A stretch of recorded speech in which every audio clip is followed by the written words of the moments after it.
everybody. Welcome back to our year-long celebration of Smallville. As you know, we are celebrating the 20th anniversary of the show. The show means a lot to both me and Pat. He is back. Say hello to the people out there.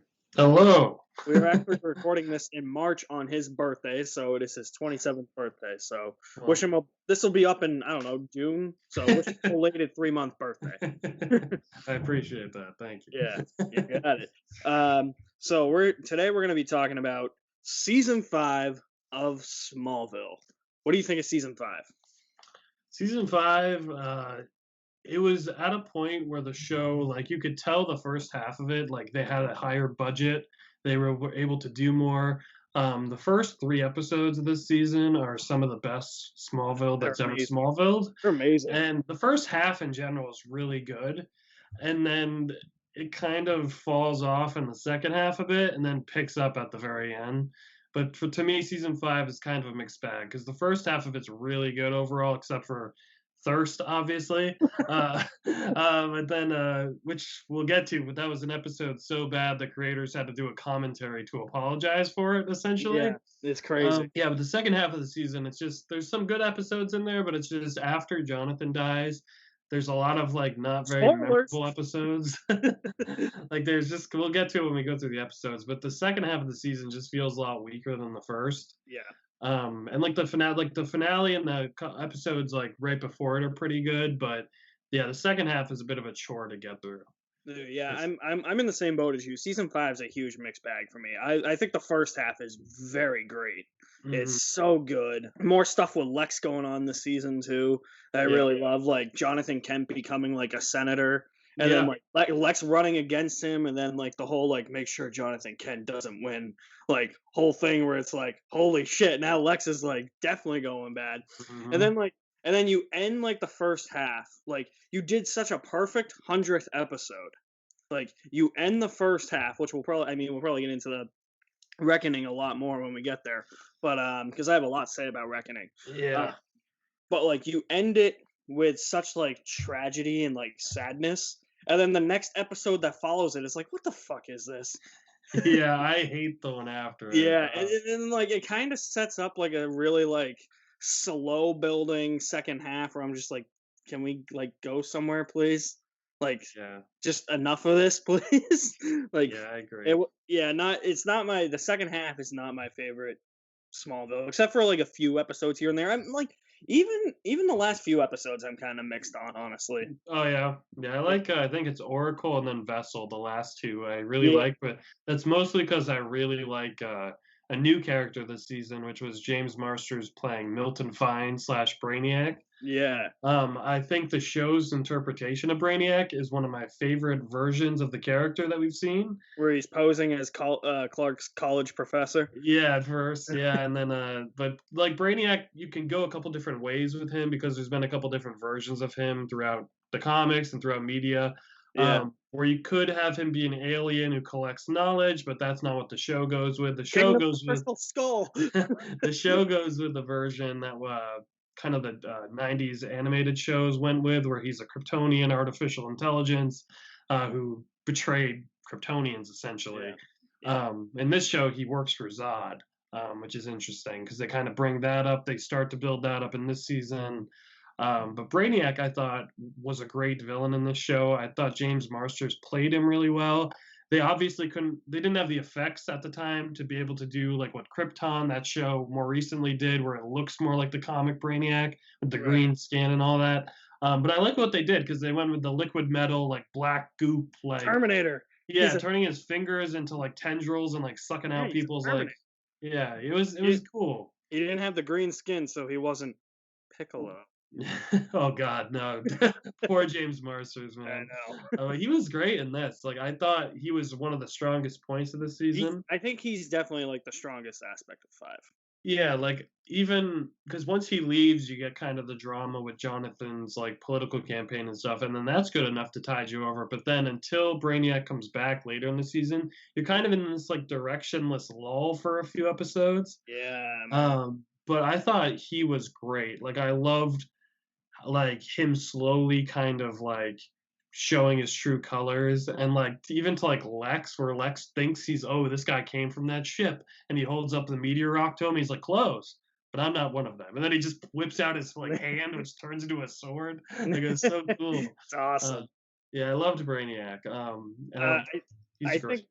think what really I agree with you on the Brainiac thing. I think what really brings the season down for me, especially in the second half, and why I'm kind of not huge on even the last few episodes, even though they are like some of the better episodes, it's the whole Lex and Lana dynamic thing. Yeah, and that's fair. It totally kills the entire season. Yeah, Lex and Lana, it was one of those things where you could tell Lex might have been intrigued by her in like early seasons. Right. But the fact that she went through with like Lana falling for Lex was like, I don't buy it. no, I never bought it. Even it gets worse in season 6. Yeah. But I never thought that was the right direction to take with either of those characters. I think what they had set up for Lana in this season, like I mean, we've talked so much about how Lana's not really all that interesting, but like I think that this is the most interesting, at least for the first half of the season, that she has ever been. Like she's like, holy shit, like I just survived like another meteor shower. Like there's a ship that came down. I love the fact that she's like obsessed with the ship. Mm-hmm. Yeah, that was a good storyline, and her and Lex investigating it together was interesting. Yeah. I just think they shouldn't have taken it. They could have teased like, oh, maybe there's something there, but I think having them actually like get together was a mistake. Yeah, it was a huge mistake, I think. Yeah, but sorry, my dryer's going off. That was always a weak point. I thought also Lana, like her and Clark really try to make it work this season. Obviously it doesn't. Yeah. Like that was fine. Like the college stuff was kind of fun in the first half. Yeah. And then they kind of just discarded it once Milton Fine was gone. Like you didn't really. Yeah. I don't know. Another thing I really liked in this season was so they introduced Bart Allen in season 4, which was the first like big DC character, and then this season they doubled down. Yeah, because you got Aquaman in the episode Aqua. You got Arthur A.C. Curry. Oh man. Before Jason Momoa, we had Alan Richardson, famous for such roles as Raphael in the Michael Bay Ninja Turtle movies. That's our Boy Scout. He's also micro penis guy in New Girl. Alan Richardson, I mean, he gives his best, he's not like the best actor, but he's fine. Like they definitely go too far with like the surfer bro thing. Like every line he's like wet and ready, bro. Dude, he strikes me as like that dude that they hired for like the girls to be like, oh my god, look, he's so hot. I don't know. There's something about him where like I even felt like his like romance scenes with Lois felt really awkward and like uncomfortable. Like it was weird. No, I try not to. I find it distracting. What's the verdict, Doc?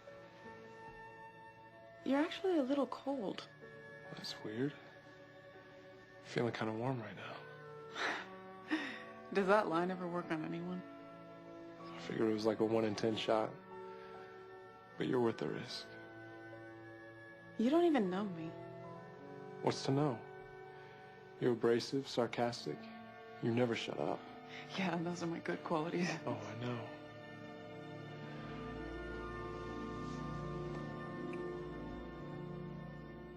Look, just because you saved me when I wasn't really drowning does not give you the right to slobber all over me. But overall, like I liked what they were trying to do with AC. I just think they went too far. Where he's like, all he talks about is like, oh yeah, like I love going swimming, and I'm like, I get it, you're Aquaman. Like he's like, yeah, bro, yeah. I'm like, I don't know. I wasn't huge on like the version. They tried to do a spin-off based off the success of that episode though, with Justin Hartley. With Justin Hartley as AC before that didn't get picked up, and they were able to bring him on as Oliver, which might have worked out best in the end.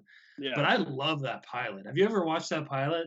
I think you've showed me clips of it, but I haven't seen the whole thing. It's really good.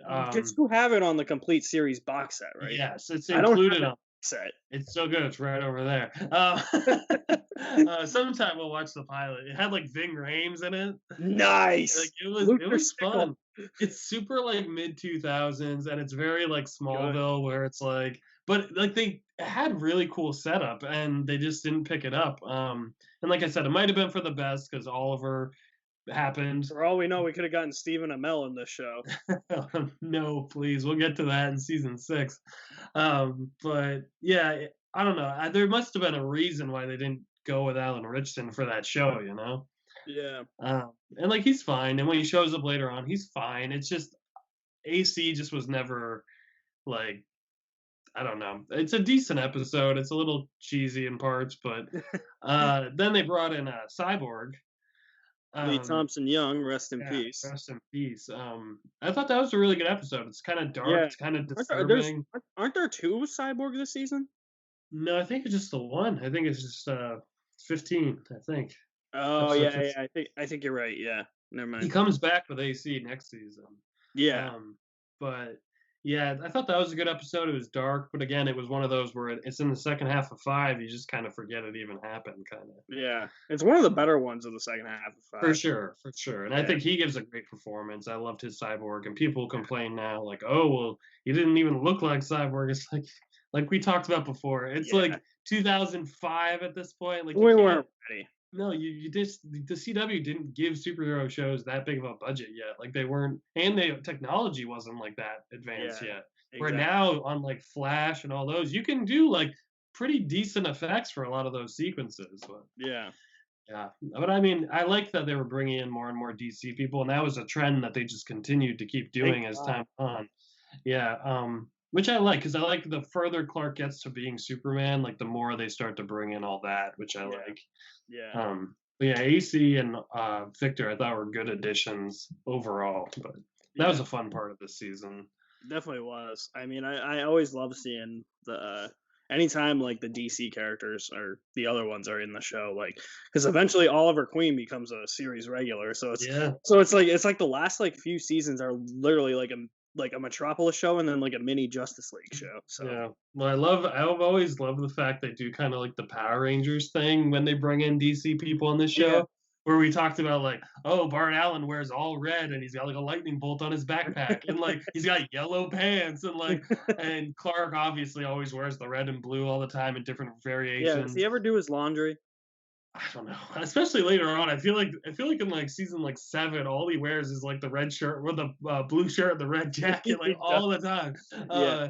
But like Arthur wears like a green swimsuit and like an orange tank top, and like Victor wears like all white and gray, and I'm like, okay. It's a little on the nose, but we get it. Yeah, I mean it was fun. It was a different time. Should we get into episode by episode? Yeah, because I have a feeling Reckoning is going to be its own little section when we get to that. Probably.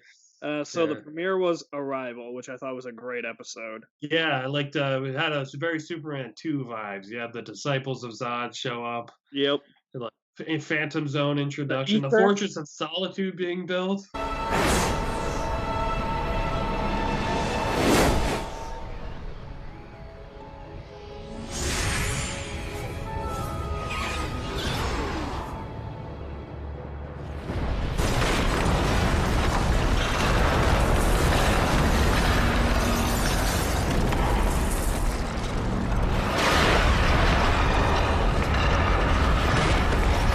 Yeah, isn't there Yes. like that disciple named like Ether or something or Aether? Namek and Aether.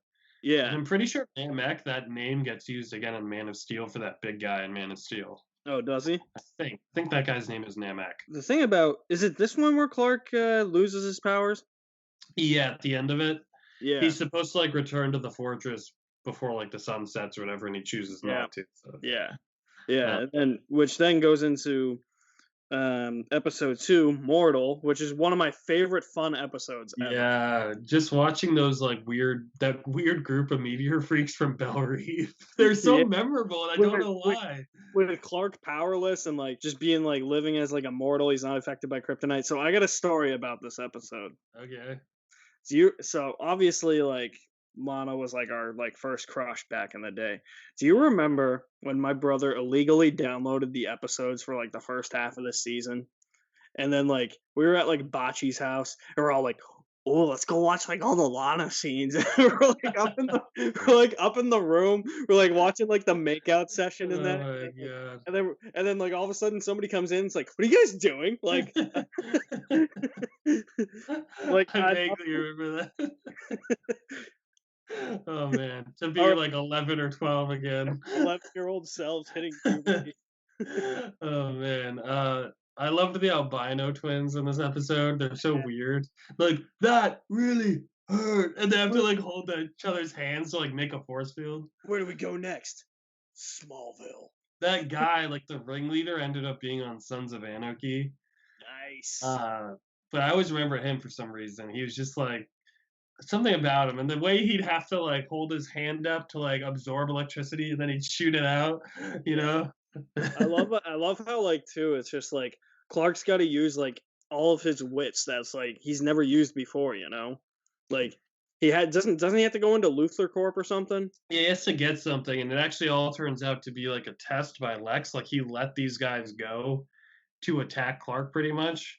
Yeah. But then he sees that Clark is like doesn't have power, so conveniently Clark could be like, "See, Lex, I bleed. Stop investigating me," and like punches him in the face. And like, Yeah. fun episode. And this is also I always remember the part where like this is the one where because Chloe acknowledges in the premiere of the season that she knows Clark's secret. Yeah. So their dynamic changes where she becomes kind of like his secret keeper, and he's like, "Oh man, Pete never did this," and she's like, "You told Pete." Yeah, it was good stuff. Very good stuff. So 3 is actually one of my favorites of all time. Hidden, where Clark gets shot and dies, and then that's where that missile's gonna go off. Yeah, that was a cool sequence when he gets his powers back. Yeah. Yeah, I that's cool. just gotta question one thing. Like Lana saw him die. Like, shouldn't she be questioning how he's alive? Yeah, like she was at the hospital where they were like, "No, this guy's dead. Like time of death, he's dead." And then he like shows up covered in ash and like explosions, and she's like, "Oh my God, you're alive!" But I would be like, "Wait, how?"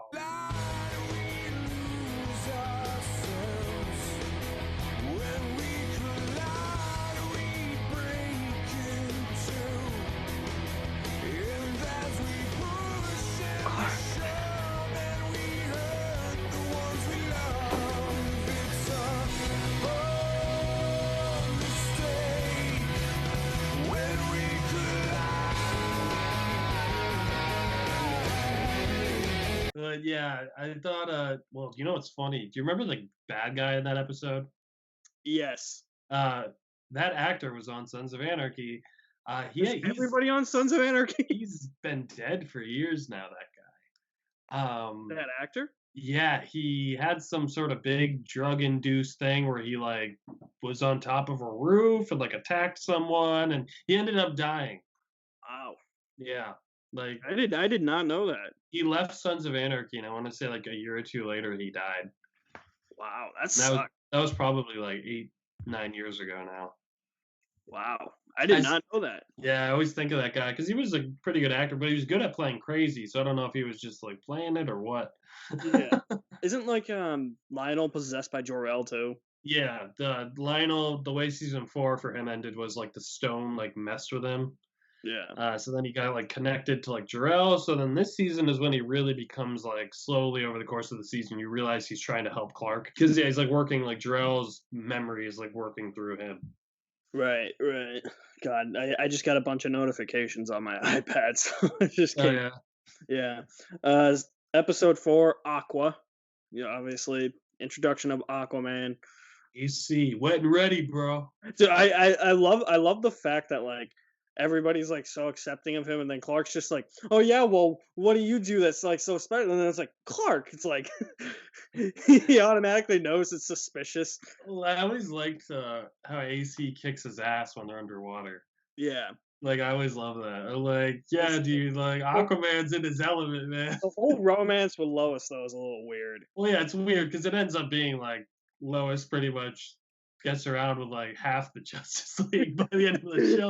Like, okay. She's like Caroline in the Vampire Diaries. Yeah, right. It's weird because you get awkward moments and like later on where it's kind of like, oh, right, yep. Episode 5.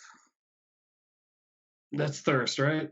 Oh, God. Well, the only like redeeming thing in this episode is like Chloe's first day at the Daily Planet, and Carrie Fisher's in it. Oh yeah, shit! I forgot Carrie Fisher's in Yeah, it. she's like the editor of the Daily Planet, and like she's interviewing Chloe, and Chloe's like, "Oh, well, I got a story I can write you about this whole thing that happened at college," and then the episode turns into Oh bananas. yeah. I remember that. Yeah, it's kind of like Chloe doing like a She's like narrating. narrative voiceover, right? Yes, yeah. One Yeah. of the other thing I like in this episode is actually the Brainiac and Lex have their first scenes together, Yeah. which is fun. Like you see them playing pool, and Brainiac is better at him in pool, so it's kind of like, oh yeah, he's smarter than you, man. Like, Yeah, yeah. but like the whole Lana thing in this episode. I don't understand how they went from like, oh yeah, people must have loved the witch Lana angle in season 4, so let's do that, but with her being a vampire. Yeah. And like the way they introduce vampires, like, oh yeah, these girls were in a cave and they got bit by like kryptonite contaminated bats. Which how would bats be contaminated with kryptonite? I don't know, but they all of a sudden vampires, and they like invite the pizza guy over and they murder him in the jacuzzi. It's weird, man. And then like, dude, I remember that scene where like Lana like turns into a vampire, and then like Clark comes to her dorm room, and she's like smelling him. I'm like, what the f is happening?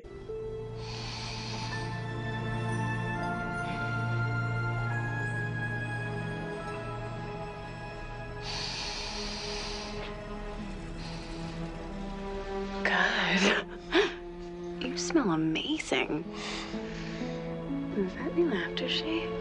No, it's just the usual. Do you want to know what the funniest scene in this episode is? When Lana is when she is a vampire, but she like bites Clark, and somehow that gives her Clark's powers. So she uses Oh heat my vision and disintegrates that vampire girl. I forgot about that. Disintegrates her.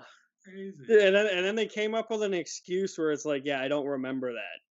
Yeah, that was weird, man. That was a weird episode. 6 is Exposed, directed by our favorite director. Gina Schwartz or whatever. Yep. I mean, this episode was just like, it's just like Lois at the strip club, and then it's like Basically. a weird subplot where like the Dukes of Hazzard guy's there. Yep. And He's only there because John Schneider was in Dukes of Hazzard with then him. like, some European group is trying to like kidnap Lois, like Taken. It's weird, man. It's weird. It's a fun episode, but it's weird. Yeah, like it's funny. Like Clark having to go to the strip club and her being there is like hilarious. But then Give me like, 20 and meet me out back. It's like he's like, what do I do?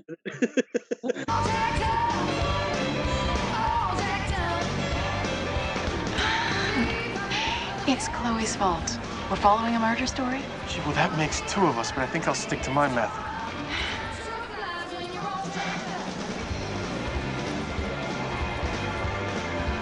No. Okay, you're gonna get me fired if you keep looking at me like I'm Jabba the Hutt. What do you want me to do?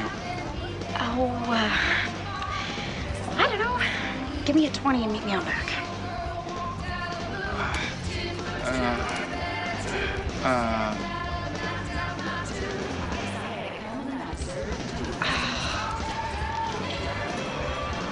all the coke, straight up on the rocks. But yeah, it's not like a great episode or anything. No.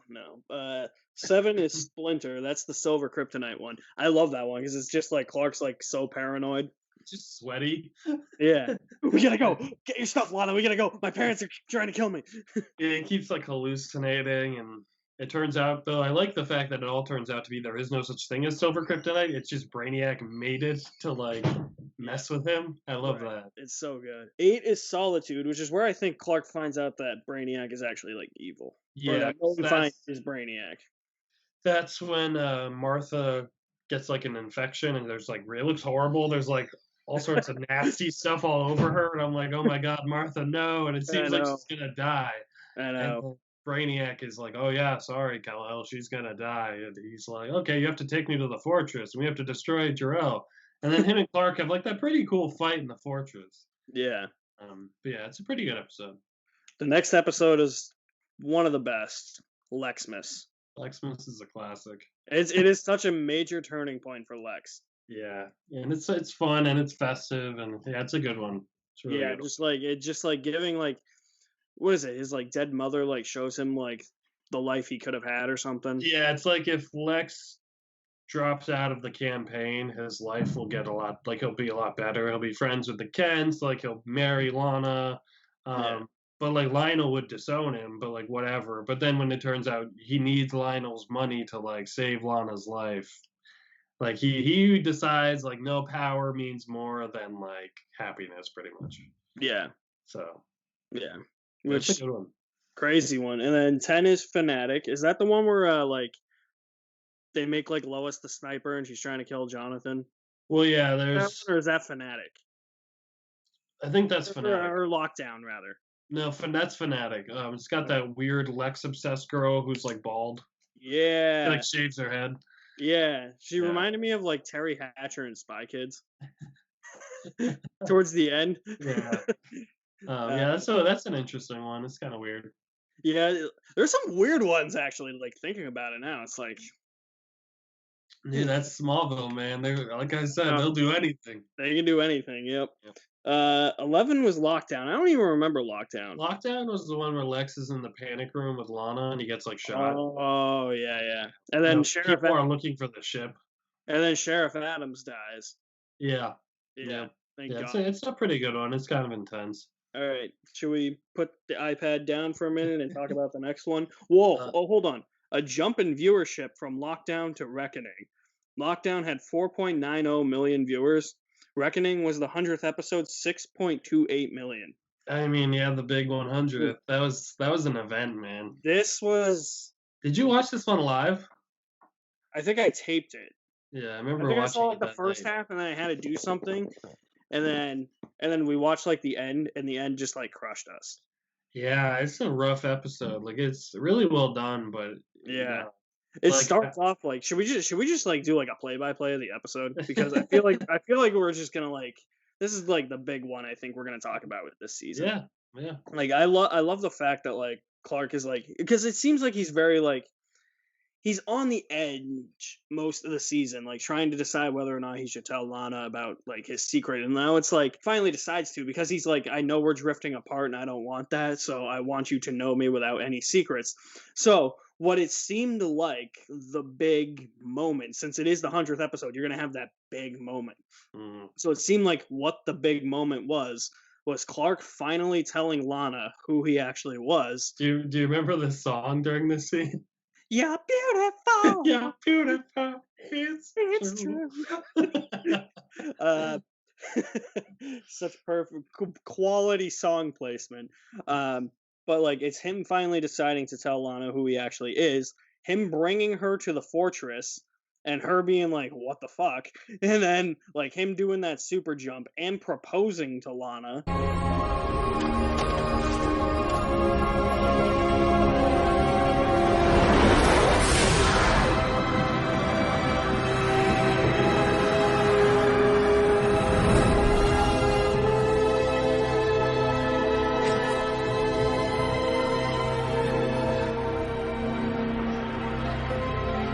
This isn't the first time you've done that, is it? How many times have you been there when I didn't know it, saving me? Which I'm like, aren't you only like 18? Hey, you know, if Topanga and Corey and Boy Meets World can get engaged when they're like 16, then Yeah, and then he proposes to her. Then you have the whole thing with Jonathan Kent winning the Senate race, so he's going to become senator. And then Clark's still waiting on Lana's decision. She finally says yes, and then the big moments, the big fatal moments, is that she goes to Lex's. He notices that she has the engagement ring on. He gets pissed because he's like, "Well, Clark's still lying to you." and he's drunk as shit. Yeah, I love that when he throws his whiskey in the fire. Yeah. Yeah, and then she leaves, and then he decides to follow her, and Clark's like on the phone with her while he's at his father's campaign rally, and then all of a sudden you just hear Lex go, "Lana, look out!" And then I think that this should have actually been the moment where they should have written Lana off the show. But then, I mean, there's a debate to be made for that for sure. yeah, because then after he says that, you see Lana get hit by a car or a bus, and her SUV does like more barrel rolls than Peppy could even count. And Clark arrives at the scene, and she's dead.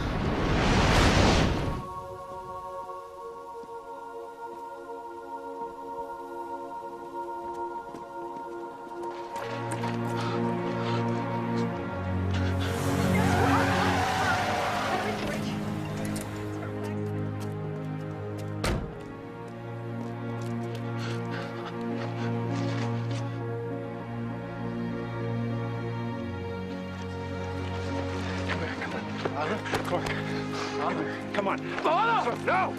Lana! No!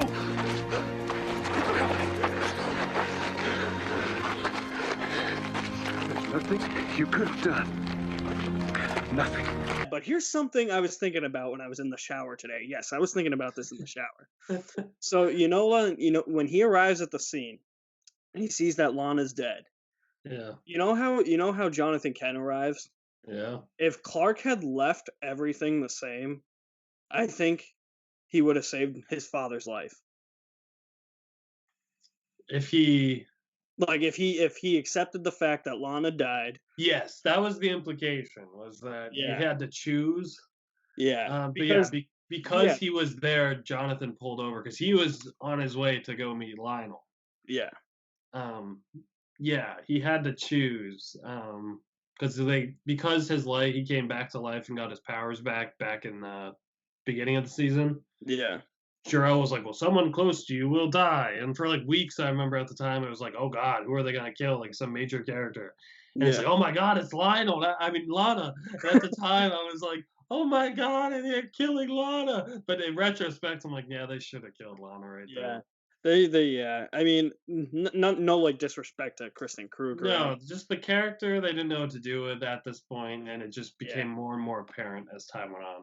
Yeah, like could you imagine if this was like if Clark was like just dealing with this for like maybe not like the rest of the show, but like maybe like the second half of the season, like Lana's death, like how that would have affected him. I think that they should have went down that road, honestly. I mean, you could have had her be like a Gwen Stacy type character for a long time. Yeah. But yeah, I mean, Jonathan's death is really well handled and really important to Superman overall. So, like, I'm cool with that happening. But if we had to choose between the two of them, I would have preferred to keep Jonathan in the show than Lana. Or I think if you were going to, I don't know if they would do this in one season, but if you were going to kill, like, say if you were going to kill Lana now, like in this moment, and then like obviously like Jonathan in Superman lore is gonna have a heart attack and die, and or get sucked up by a tornado. Very inaccurate. Something Clark could have stopped and saved him from. Yep. Unlike a heart attack. Dude, it kills me every time he dies in this show. Every time I watch that episode, Jonathan's death is rough, man.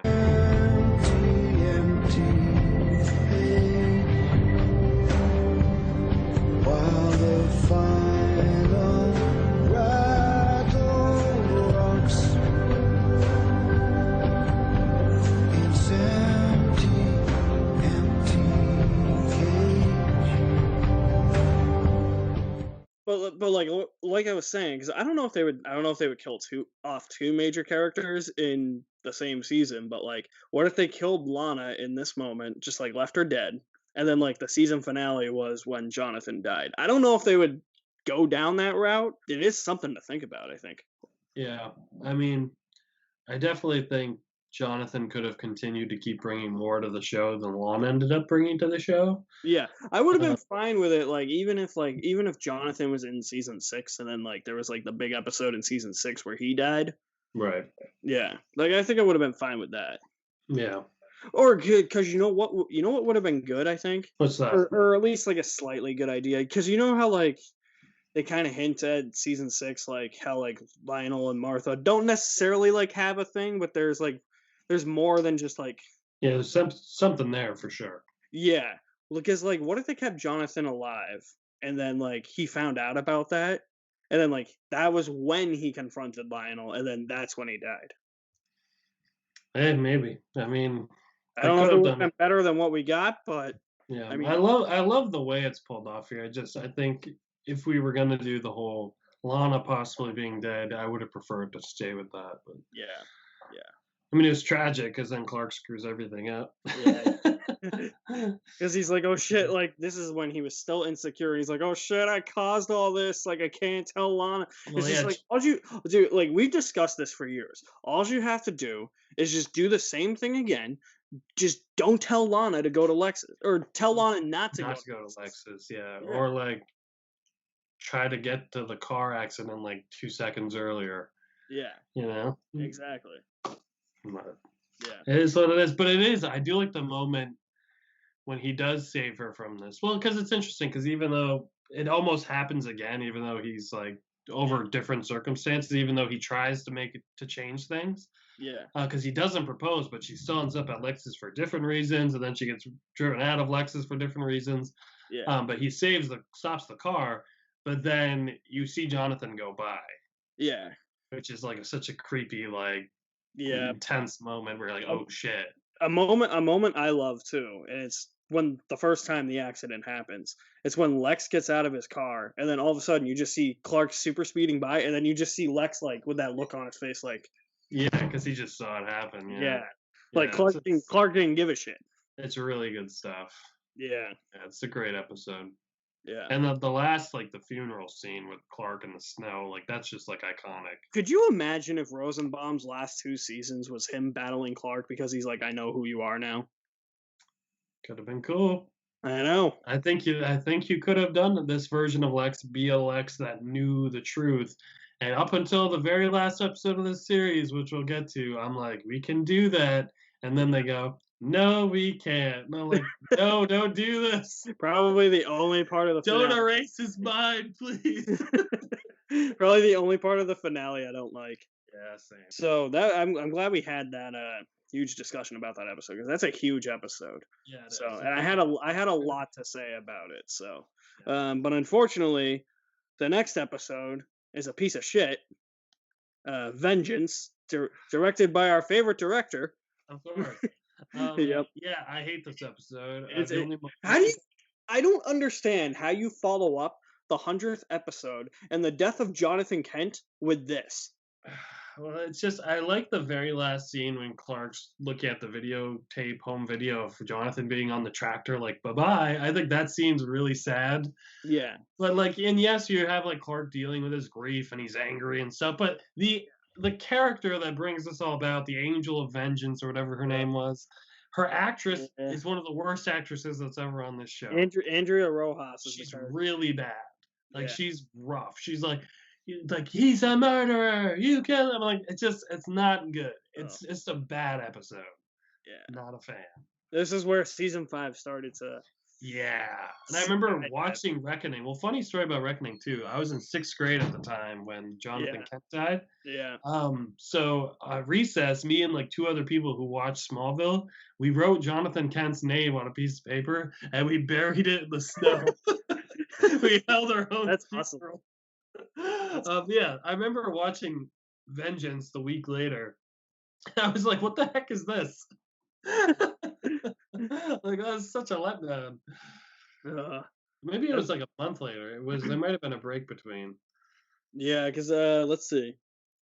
Yeah, because Reckoning was no, it was the week later because Reckoning was January 26th, 06. Yeah.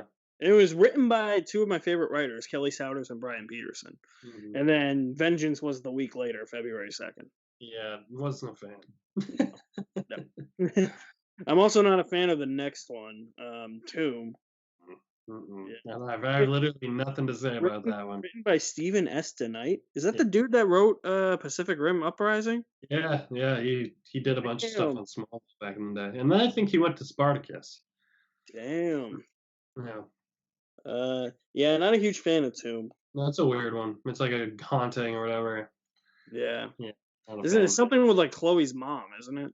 No, I don't think so. I think it's like Chloe's getting visions from some like ghost or something. Oh yeah. Yep. Episode 15, Cyborg, directed by Glenn Winter, who's a great director, and then written by Caroline Dries. Mm. I forgot she was a writer for Smallville. Yeah, before she ended up over on I think Vampire Diaries. Yeah, and then she does Batwoman now. Oh, does she? Yeah, Yeah. Cyborg's a good one. yeah. It's one of the better ones. Lee Thompson, young man, rest in peace. That was Good. sad. Yeah, good interpretation of Cyborg. Like I'm all for like these different interpretations of Cyborg, especially since I don't really know who Cyborg is. Like I'm not gonna sit here and compare. I mean, obviously this is the Cyborg that I grew up with, but I really hope Ray Fisher actually gets a Cyborg movie sometime in the future, because out of everything in the Snyderverse, I think he's the best part, honestly. So I really I kind of do want to compare them eventually, since I don't have that much knowledge of Cyborg. But There's also one in Doom Patrol too. Oh, is there? Hmm. Oh, I'll have to watch that too. Yeah, I've never seen it, but I know. Dude, is Brendan Fraser in that show? I think he might do a voice. I don't know. Oh, okay. Yeah, I don't know. 16. I don't really like this one. Hypnotic. No. Oh. Yeah, but that's with the girl with the pendant, right? Yeah. Yeah, not a big fan. Yeah, like hypnotizes Clark into falling in love with her. Yeah, nah. Yeah, nope. 17 is Void. Isn't that the one where like they do like the whole like Flatliners thing with Lana, where she like Yeah. It's like discount heroin. Yeah, because Clark ends up talking to Jonathan in that one. Yeah. Yeah, that's not a great episode. No, not at all. 18 is Fragile, and I think that was the first one Tom Welling directed. Oh, yeah, with the little girl on the glass and stuff. Yeah, meh. None of these episodes are that good in the second half. No. No, yeah, not a fan. Yeah. 19, Mercy. Nope, no, that was the Saw ripoff with Lionel. Oh yeah. Where that guy's like, "Let's play a game, Lionel," and like is putting him through all those traps. I'm like, okay, so it's Saw. Okay. Yeah, I remember that. Yeah. 20 was Fade. With the invisible guy, I didn't like that one either. 21 Oracle. I like that one. It's good. Yeah. Well, I like Brainiac pretending to be Jonathan Kent's ghost. I was gonna say I knew you gotta kill Lionel Luthor. I knew that there was another one where John Schneider came back. I couldn't figure it out though, which one it was. I'm like, he's Clark, evil. Clark, Kill him. He's like, kill him. Look, Clark, that's obviously not him. And then 22 is Vessel, where Lex becomes the Vessel of Zod. Brainiac disappears for a while, for a couple seasons. Yeah, that's a pretty good finale. I like the worldwide blackout. I like Martha and Lois in like the crashing plane, and Clark gets into the Phantom Zone. And I like the moment when Lex becomes possessed by Zod, and Clark's like, "Lex?" And he turns around and he's like, "You have your father's eyes. Hello, Kal-El." And I'm like, oh yeah, it's a good finale. It's a good finale. I'm not I think I've only like 2 of those episodes though in the second half. Yeah, it's not a good second half. I don't know what the hell. Like going through them again, I'm like, God damn, all these episodes sound like if I watched them, I'd be like, yeah, I remember this, and it sucked. Yeah, it's rough. It's rough. Yeah, you got any other thoughts on season 5? No, I mean, like you said, the first half I have fond memories of, like, because even some episodes though in the first half aren't that good. It's a very rocky season when you think about it. But I remember because this was the first season I was watching live. Because I was rewatching, like the other ones I watched reruns on ABC Family. Mm-hmm. And then season 5, I think first one I watched live was probably like Lexmas, maybe. Oh, nice. Solitude. Yeah, I forget because I think we were trying to catch up, and then like my brother somehow fell out of it, and I think that's why he illegally pirated the episodes and put them on. I remember the main menu for his illegal DVD with like that like art of like Clark standing in like a field. And then your brother also made the octagonal disc ones. Yeah, he did. That was cool. I used to play with it all the time and pretend I was going to the fortress. Yeah, season 5 is Wait, man. that reminds me of Bocce and Boogie's old house. Do you remember that, like, at the top of their staircase, you could pull off, like, the top of the, Yeah, the yeah, Chamber of Secrets. yeah, that kind of reminds me of that too. Mhm. Like, oh, I can stick the octagonal disc in here, I'll be And transported to the one fortress. one thing, season 5 had very little Kawachi Cave, so Thank God. good job. I know. I mean, you go there first when he's trying to get to the fortress, and it's like, oh, he's got to put the key in the rock. And then he gets sent to the fortress, yeah. Yeah. Luckily, they do away with that whole like teleport like that. Yeah, eventually it's just like you don't actually see the cave. It's just you assume they went to the cave to go to the fortress. Either that, or I just assume Clark like learned where it was geographically. Oh yeah. Eventually he like super speeds there and stuff. Yeah, season 5, a huge mixed bag. Honestly, kind of both halves of the season. Yeah, Like I thinking like about the it now, first half more. the Than, first the 'cause first half, the first half's at least more focused. I'll say. the first half, the only episode I would say is actually like bad is Thirst. Yeah. Fanatic's weird and stuff, but it's still like an enjoyable episode. But Yeah. All right. So those are our thoughts on season 5 of Smallville. As you can tell, we're both kind of mixed on this season. But let us know your thoughts of season 5 down in the comment section below. We'll leave our links to our social media accounts in the description below as well. You guys are the best. You can find Pat on Twitter at this Pat guy. Talk about comics and movies and all sorts of stuff. Occasionally Smallville. Nice. He's a harmless. He doesn't start much drama on Twitter, so he's Not very usually. he's very harmless. So give him a follow. I'll leave my link to my website in the description below. You guys are the best. Thank you for watching. My name is Alex Madden, and that's Pat Guy. We'll see you at the movies somewhere.